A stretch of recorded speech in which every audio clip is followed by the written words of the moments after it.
आपने self help की बहुत सी किताबें पढ़ी और सुनी होंगी। ये किताबें हमें सिखाती हैं कि कैसे हम खुद को डिसिप्लिन में रखते हुए अपने गोल को चेस कर सकते हैं। और इन्हीं गोल्स को चेस करने में हम इतने बिजी हैं कि हम में से कईयों के पास तो ठीक से खाने और सोने तक का टाइम नहीं है। जिसे देखिए वो किसी न किसी गोल को चेस करने में लगा हुआ है। लेकिन जिस तरह की भागदौड़ हम कर रहे हैं और जिस तरह का स्ट्रेस हम ले रहे हैं, उसकी वजह से अगर हमें बहुत सी दौलत और ऐशो आराम मिल भी जाए तो क्या आप उसे एंजॉय कर पाएंगे? इस सवाल का जवाब बहुत ही आसान है, नहीं। क्योंकि आप काम तो कर रहे हैं पर संतुष्ट नहीं हो रहे हैं, और इस बात का खामियाजा आखिर में आपके माइंड और आपकी हेल्थ को भुगतना पड़ता है। अगर आप स्टडी, जॉब, बिजनेस या रिलेशन के स्ट्रेस से गुजर रहे हैं तो आज की हमारी ये किताब आपके लिए है, जिसका नाम है स्टिलनेस इज द की, और इसे लिखा है रायन हॉलिडे ने, जो कहते हैं कि अगर आप वाकई इस भाग दौड़ और स्ट्रेस भरी जिंदगी से आजादी पाना चाहते हैं तो इसके लिए आपको कुछ करना नहीं है बल्कि रुक जाना है और अपने माइंड, बॉडी और सोल को स्टिल यानी कि शांत कर लेना है। और यही सक्सेस को पाने का सबसे बेहतरीन तरीका है कि आप अपनी लाइफ में स्टिलनेस को अचीव करें। आज की इस बुक में दी गई कई इंस्पिरेशनल कहानियों से हमें काफी कुछ सीखने को मिलेगा और आपको शायद अपनी खोई हुई स्टिलनेस वापस मिल जाए। तो आइए बिना देर किए हुए शुरू करते हैं आज की हमारी audio book summary stillness is the key. आज के जमाने में सब कुछ बहुत सुपर फास्ट हो गया है, जहाँ पर ना तो आप रुक सकते हैं और ना ही अपनी स्पीड कम कर सकते हैं। जिसे देखो वही जल्दी में है, क्योंकि सक्सेस हर किसी को चाहिए और लोगों को ये लगता है कि दिन रात एक किए बिना सक्सेस तो मिल ही नहीं सकती। लेकिन एक सबसे बड़ा सच ये भी है कि ये भाग दौड़, ये जल्दीबाजी उनकी इच्छाओं को कभी भी पूरा नहीं कर पाएगी, क्योंकि सक्सेस की तरफ हमें सिर्फ और सिर्फ एक ही चीज लेकर जाती है और वो है स्टिलनेस। लेकिन सवाल ये है कि स्टिलनेस आखिर हमें मिलेगी कैसे? तो इस समरी के द्वारा हम उन 3 एरियाज के बारे में जानेंगे जिनसे हम स्टिलनेस अचीव कर सकते हैं। और ये 3 एरियाज हैं आपका माइंड, आपकी सोल और आपकी बॉडी। आपको कभी भी सिर्फ अपने दिमाग की बातों को सुनकर काम नहीं करना है, बल्कि साथ ही साथ आपको ये भी देखना है कि आपकी आत्मा और आपका शरीर इस काम के लिए कितना तैयार है, क्योंकि इन तीनों का हमारी लाइफ में स्टिलनेस अचीव करने में अहम रोल है। आज की हमारी बुक में उन स्ट्रेटजीज की बात की गई है जो इस दुनिया के जाने माने लोगों ने स्टिलनेस अचीव करने के लिए अपनी लाइफ में इम्प्लीमेंट की है, जैसे John F Kennedy, Tiger Woods और माइकल जॉर्डन। उनकी कहानी आपको ये बताएगी कि कैसे स्टिलनेस लोगों को उनकी इच्छा और उनके सपनों को पूरा करने में उनकी हेल्प करती है। तो आइए शुरुआत करते हैं पहली कहानी से। अमेरिकी राष्ट्रपति जॉन एफ कैनेडी जब एक दिन सोकर उठे तो उन्हें पता चला कि उनका दुश्मन सोवियत रूस अमेरिका के तट से 100 मील दूर अपना मिसाइल बेस बना रहा है और ये अमेरिका के लिए एक बहुत बड़ा खतरा था। कैनेडी के सभी सलाहकारों को ये लग रहा था कि सोवियत रूस अमेरिका पर हमला करने की प्लानिंग कर रहा है, और इस तरह के हालात में लोगों को सिर्फ एक ही सलूशन दिख रहा था कि सोवियत रूस के मिसाइल बेस पर हमला करके उन्हें तबाह कर दिया जाए और खुद को बर्बादी से बचा लिया जाए। लेकिन कैनेडी ने फैसला लेने में कोई भी जल्दीबाजी नहीं की। इसके बाद लगभग 13 दिन तक वो सोचते रहे, और इन 13 दिनों में कैनेडी कभी अपनी नोटबुक में 2 जहाजों को बनाते जो आराम से तैर रहे थे, तो कभी व्हाइट हाउस के रोज गार्डन में जाकर टहला करते। उनकी नोटबुक में एक तरफ मिसाइल मिसाइल लिखा हुआ था तो दूसरी तरफ लीडर लीडर लीडर लिखा हुआ था। कैनेडी रुकने और ठहर जाने की अहमियत को समझते थे, इसलिए कोई भी डिसीजन लेने से पहले उन्होंने समस्या के हर पहलू पर गौर किया और अपना पूरा समय लिया, और इतनी बड़ी परेशानी सामने होने पर भी शांत दिमाग से निर्णय लिया। उन्होंने क्यूबा को घेर लिया, जिससे रशिया और यूनाइटेड स्टेट्स को इस बारे में और ज्यादा सोचने का टाइम मिल गया, और इसके साथ ही उन्होंने सोवियत संघ के प्रेसिडेंट निकिता क्रुश्चेव को सोचने के लिए कुछ समय दिया। और इसके ठीक 11 दिन बाद प्रेसिडेंट ने उनको एक चिट्ठी लिखी और उसमें कहा कि वो मिलकर इस मसले को सुलझा लेंगे, लेकिन अगर अमेरिका से किसी ने भी लड़ाई छेड़ी तो वो पीछे नहीं हटेंगे। इसके बाद समझौता शुरू हुआ और दुनिया एक बहुत बड़े न्यूक्लियर युद्ध से बच गई, क्योंकि अगर युद्ध होता तो इसमें लगभग 7 करोड़ लोगों की जान का खतरा था। ये कहानी हमें सिखाती है कि एक लीडर को हमेशा दूरदर्शिता का परिचय देना चाहिए, और कैनेडी ने ऐसा ही किया। वो ऐसी पैनिक कंडीशन में भी ठंडे दिमाग से सोच पाए, जिस कंडीशन में एक एक सेकंड निकालना भी बहुत भारी था। कैनेडी रुकने और ठहर जाने की अहमियत को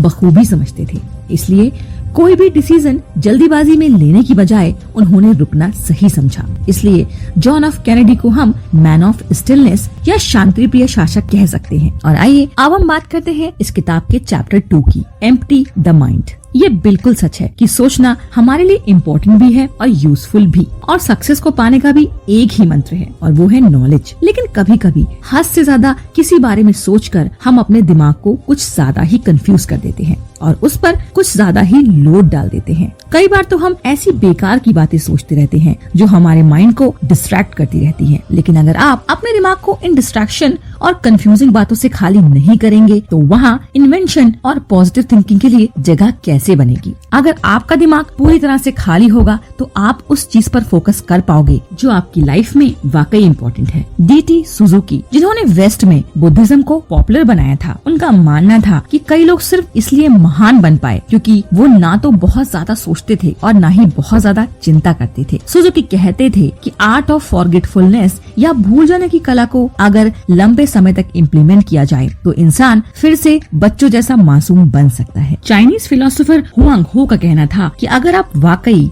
में एक फास्ट दिमाग चाहते हो तो इसके लिए आपको अपने माइंड को या तो खाली करना होगा और या ब्रेन की एक्टिविटीज को कम करना होगा। Famous Roman king Marcus Aurelius ने भी कहा है कि अगर आपको माइंड की स्टिलनेस अचीव करनी है तो आपको अपने ब्रेन में पास्ट और फ्यूचर को हटाना होगा, यानी कि जो गुजर चुका है उसे भूलना होगा और जो कभी हुआ ही नहीं उसकी चिंता करना छोड़ना होगा। तो इस तरह से माइंड को एम्प्टी करने की इम्पोर्टेंस को जानते हुए हम आगे बढ़ते हैं हमारे नेक्स्ट चैप्टर की ओर, जो है the domain of the soul. Stillness के और भी कई सोर्सेज हैं, जैसे कि अपनी फीलिंग्स के प्रति ईमानदार रहना, दूसरों के साथ एक हेल्दी और एक केयरिंग रिलेशनशिप बिल्ड करना, रिलेशनशिप्स में निस्वार्थ भाव रखना, सेल्फ कंट्रोल होना और सही और गलत की पहचान होना। ये कुछ ऐसी चीजें हैं जो स्टिलनेस अचीव करने के लिए बेहद जरूरी है, क्योंकि अगर आपका मन ही शांत नहीं है तो दिमाग कैसे शांत रह सकता है। और अगर आपको शांति और स्टिलनेस चाहिए तो आपको सही और गलत के बीच का भेद पता होना चाहिए और तभी आप वाकई में चैन से जी पाएंगे। आपको अपने मन से जलन और नफरत की भावना मिटानी होगी, तभी आप खुश रह पाएंगे। दूसरों के साथ हमेशा एक मीनिंगफुल रिलेशनशिप डेवलप करने की कोशिश कीजिए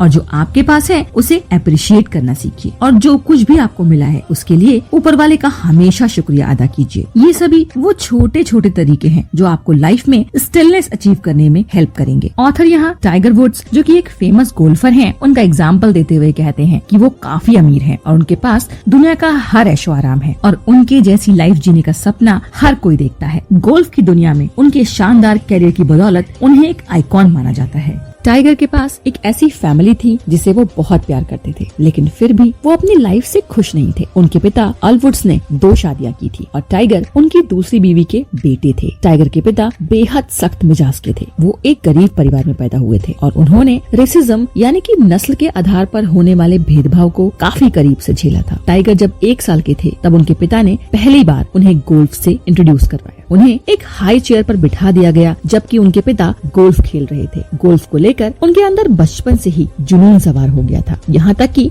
9 महीने की उम्र से ही वो गोल्फ की बॉल को हिट कर सकते थे और धीरे धीरे घंटों प्रैक्टिस से वो अपने खेल में मास्टर बन गए थे। गोल्फ के खेल में उनके इस इंटरेस्ट को देखकर उन्हें बड़े बड़े कोचेस से ट्रेनिंग दिलवाई गई। उनके प्रैक्टिस सेशंस के दौरान उनके पिता खेल के समय में उनकी एकाग्रता का खासा ख्याल रखते थे। वो बीच बीच में जोर जोर से खांसते थे और जोर जोर से बॉल भी फेंका करते थे ताकि टाइगर का माइंड किसी भी तरह के डिस्ट्रैक्शन को बर्दाश्त करना सीख ले, क्योंकि किसी जीत के लिए आपको अपने माइंड पर कंट्रोल होना बहुत जरूरी है। उनके पिता उनके कंसंट्रेशन को बढ़ाने के लिए उनके प्रैक्टिस सेशंस में काफी डिस्टर्बेंस पैदा करते थे और उनको विनम्रता सिखाने के लिए उनको चीट भी किया करते थे। टाइगर वुड्स कहते हैं कि उनके पिता की टफ ट्रेनिंग ने उनको एक ऐसा इंसान बना दिया था जिसके अंदर कोई भावना नहीं थी। अपने पिता के टफ ट्रेनिंग सेशंस के दौरान वो ये कह सकते थे कि बस अब बहुत हो गया, लेकिन उन्होंने ऐसा नहीं कहा क्योंकि उनके अनुसार कठिन परिस्थितियों से हार मान जाना एक लूजर की निशानी होती है। और टाइगर वुड्स आज भी गोल्फ के नंबर 1 प्लेयर बने हुए हैं। सफलता टाइगर के सर चढ़कर बोल रही थी। उन्हें खुद पर इतना घमंड हो गया था कि उनको ये लगता था कि वो अपनी लाइफ से किसी को भी किक मार के निकाल सकते हैं। 2006 में अपने पिता की मौत के बाद उनका एटीट्यूड और भी ज्यादा खराब होता चला गया। 2008 में पैर में चोट लगे होने के बावजूद उन्होंने एक बहुत ही टफ मैच जीता। ये उनकी 14वीं यानी कि 14th बड़ी जीत थी। और इस गेम के बाद उन्होंने 6 महीने का ब्रेक लिया। इसके कुछ ही समय बाद टाइगर की वाइफ ने उन पर चीटिंग का आरोप लगा दिया। मामला अभी ठंडा भी नहीं हुआ था कि टाइगर की कार का एक्सीडेंट हो गया। उनकी वाइफ ने उन पर डाइवोर्स केस फाइल कर दिया था और इस बीच काफी समय गुजर जाने पर भी उन्होंने कोई भी बड़ा अवार्ड नहीं जीता था। और ये दौर टाइगर वुड्स की जिंदगी का सबसे खराब दौर था।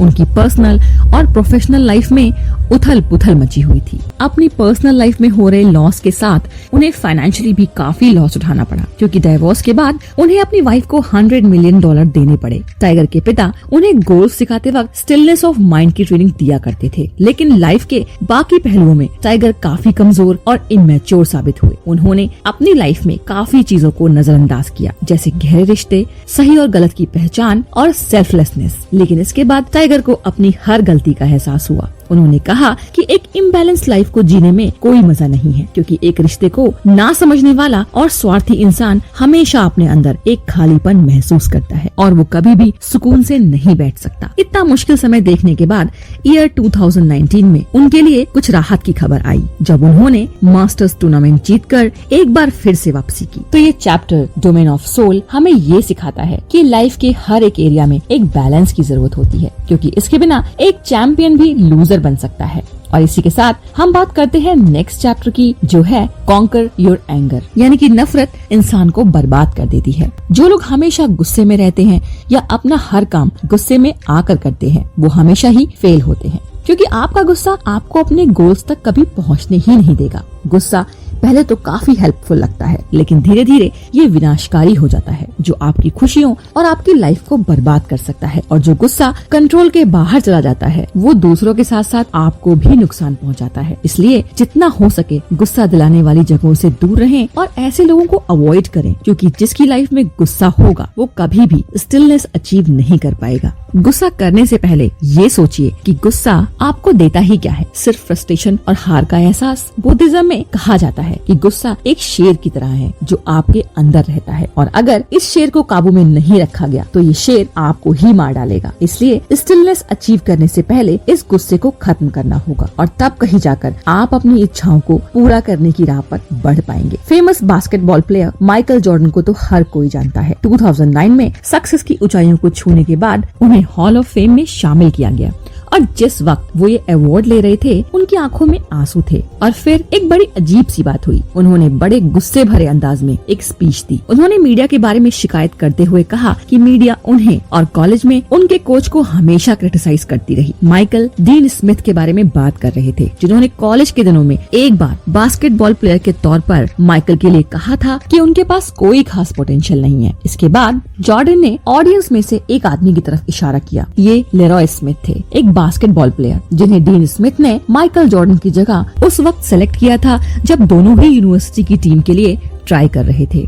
और आज उन्होंने ये साबित करके दिखा दिया कि उनके कोच का फैसला गलत था। जॉर्डन का मानना था कि उन्हें जानबूझकर टीम से हटाया गया था। वो सालों तक इस बात के दर्द को दिल में दबाए बैठे रहे, लेकिन उस स्पीच के दौरान उन्होंने अपने दिल का सारा गुबार निकाल दिया। वो अपनी स्पीच से लोगों को ये बताना चाहते थे कि लोगों के उनकी काबिलियत को ना समझने और उन पर विश्वास ना करने की ही वजह से वो अपने जीवन में सक्सेसफुल रहे थे। माइकल जॉर्डन ने ये साबित कर दिया था कि गुस्सा कितना पावरफुल हो सकता है, लेकिन लोगों ने उनकी स्पीच को गलत तरीके से लिया। गुस्से ने माइकल जॉर्डन को नंबर 1 बास्केटबॉल प्लेयर तो बना दिया था, लेकिन उनके गुस्से से उनकी टीम में गलतफहमी पैदा हो गई थी। कई बार वो अपनी ही टीम के प्लेयर्स से मिसबिहेव कर दिया करते थे और उनसे लड़ पड़ते थे। जॉर्डन की इसी क्रूरता ने किसी प्लेयर का सेल्फ कॉन्फिडेंस तोड़ा तो किसी का करियर भी चौपट कर दिया था। बेशक वो एक महान बास्केटबॉल प्लेयर हैं, लेकिन उनके गुस्से और बदले की भावना ने उनकी इमेज खराब कर दी थी और जीत के लिए वो किसी भी हद तक चले जाते थे। जॉर्डन का ये नेगेटिव बिहेवियर कहीं से भी फॉलो किया जाने वाला नहीं था। गुस्से से होने वाले डिसएडवांटेजेस की बात करने के बाद हम बात करते हैं हमारे नेक्स्ट चैप्टर की, जो है से नो। कई बार हम ना चाहते हुए भी दूसरों के काम को इसलिए हाँ बोल देते हैं क्योंकि हमें ये लगता है कि कहीं वो हमसे नाराज ना हो जाए, यानी कि हम सिर्फ दूसरों की खुशी के लिए उनकी बात मान जाते हैं, उनको हाँ कह देते हैं। लेकिन बाद में हमें ये एहसास होता है कि अगर हम उसी वक्त उस काम को जिसे हम नहीं करना चाहते थे हम ना कर देते तो ज्यादा अच्छा होता। लेकिन ये दुनिया भी बड़ी अजीब है। अगर आप उनको ना कहेंगे तो वो ना कहने की आपकी इस आदत को आपके स्वार्थ से जोड़ देगी। और जब भी कभी हमें ऐसी सिचुएशंस को फेस करना पड़ता है तो हम एक अपराध बोध से ग्रस्त हो जाते हैं। लेकिन सच्चाई तो ये है कि जब आप वाकई किसी काम को नहीं कर सकते हैं तो सीधा और स्ट्रेट फॉरवर्ड ना कहने से कई मुश्किलों से उबरा जा सकता है। और अपनी एनर्जी को बचाने का सीधा और आसान तरीका है ना कहना। सही वक्त और सही बॉडी लैंग्वेज के साथ ना कहना न सिर्फ आपके समय की बचत करेगा बल्कि आपको स्टिलनेस भी देगा और दूसरों से आपके रिश्ते भी अच्छे बने रहेंगे। नेक्स्ट चैप्टर है domain of the body. Churchill एक बहुत ही कामयाब व्यक्ति थे। उन्होंने 40 किताबें लिखी थी और 2000 से ज्यादा स्पीच दी थी। वे ब्रिटेन के प्राइम मिनिस्टर थे और सिर्फ 26 साल की उम्र में ही पार्लियामेंट के मेंबर भी बन गए थे। वे अपने मन के साथ साथ अपनी सेहत का भी पूरा ख्याल रखते थे। उनका ये मानना था कि हमें खुद को कुछ न कुछ काम करके बिजी तो रखना चाहिए, लेकिन उसके प्रोपोर्शन में अपने शरीर को आराम भी देना चाहिए। एक बार चर्चिल से पूछा गया कि आपके अकॉर्डिंग लाइफ में सक्सेस के क्या लक्षण हो सकते हैं, तो उन्होंने एक बहुत ही सीधा सा जवाब दिया और वो ये कि हमें अपनी एनर्जी को हमेशा बचा कर रखना चाहिए। आपको कभी भी खड़ा नहीं होना चाहिए अगर आप बैठ सकते हैं और कभी भी बैठे नहीं रहना चाहिए अगर आप लेट सकते हैं। सही मायनों में अगर देखा जाए तो हम सभी के लिए एक डिसिप्लिन लाइफ जीना बहुत जरूरी है। मेंटल फिटनेस के लिए हमें अपने दिमाग को कहीं न कहीं बिजी रखना चाहिए, अच्छी बुक्स पढ़नी चाहिए और वही फिजिकली फिट रहने के लिए हमें खुद को आउटडोर एक्टिविटीज में इन्वॉल्व रखना चाहिए और बॉडी की नीड के अकॉर्डिंग उसे आराम भी देना चाहिए, क्योंकि आपका आराम करना न केवल आपकी बॉडी को एनर्जाइज करता है बल्कि आपकी प्रोडक्टिविटी को भी बढ़ाता है। एक बहुत ही फेमस रशियन कहावत है कि आपका काम आपको सिर्फ तनाव भरा और थका हुआ बनाता है, लेकिन ये बात बिल्कुल सच है कि काम तो हम सभी को करने ही पड़ते हैं, क्योंकि इसके बिना हम जीवन में आगे बढ़ ही नहीं सकते। लेकिन लाइफ की जिम्मेदारियाँ उठाने के लिए हम सभी को एक हेल्दी बॉडी और एक हेल्दी माइंड चाहिए। बहुत से लोग तो यहाँ तक कहते हैं कि जब मैं मर जाऊंगा तब आराम करूंगा, लेकिन सच्चाई ये है कि अगर आपने आराम नहीं किया तो आप वाकई में मर जाएंगे। इसका सबसे अच्छा एग्जाम्पल है प्रिंस एल्बर्ट, जो कि 19वीं शताब्दी में रानी विक्टोरिया के पति थे। उनकी सबसे ज्यादा इंटरेस्टिंग बात ये थी कि वो अपने काम पर बहुत ज्यादा फोकस्ड रहते थे। वो अपने काम को बहुत सीरियसली भी लेते थे। एक बार वो द ग्रेट एग्जीबिशन पर काम कर रहे थे। ये एक ऐसा इवेंट था जो महीनों तक चलने वाला था और इसकी तैयारी करने में एल्बर्ट ने अपना पूरा जोर लगा दिया था। वो लगातार मीटिंग बुलाते थे और इसके लिए लगातार काम करने में लगे हुए थे। और जब इस इवेंट की तैयारी खत्म हुई तो उन्होंने ये कहा कि वो पूरी तरह से मरा हुआ महसूस कर रहे हैं और इसके बाद उनकी तबीयत इस तरह खराब हुई कि वो वाकई में मर गए और डॉक्टर्स ने कहा कि उनकी मौत की वजह उनका बहुत ज्यादा काम करना था। तो इस तरह ये बात बिल्कुल सच साबित होती है कि अगर आप इस भाग दौड़ की जिंदगी से कुछ समय स्टिलनेस के साथ खुद को नहीं देंगे तो वाकई में आप मर जाएंगे। इसलिए वाकई में अगर आप काम करना चाहते हैं तो इसके लिए आपका जिंदा रहना जरूरी है और जिंदा रहने के लिए आराम करना जरूरी है। इस तरह से ये किताब हमें बताती है कि इंसान स्टिलनेस के साथ तभी जी पाएगा जब वो अपनी बॉडी, माइंड और सोल का ख्याल रखेगा। और अगर लाइफ में कुछ भी गलत हो जाए तो उसे पकड़कर ना बैठ जाएं, बल्कि आगे बढ़े। स्टिलनेस पाने का असली मतलब है फ्यूचर और पास्ट को छोड़कर सिर्फ प्रेजेंट में रहना। एक बात को हमेशा याद रखिए कि अपनी एबिलिटी पर कभी भी शक मत कीजिए और ये याद रखिए कि आप लोगों को कंट्रोल नहीं कर सकते और इसलिए स्टिलनेस पाने का मतलब है थोड़ा रुक जाना और अपने माइंड, बॉडी और सोल को शांत करना।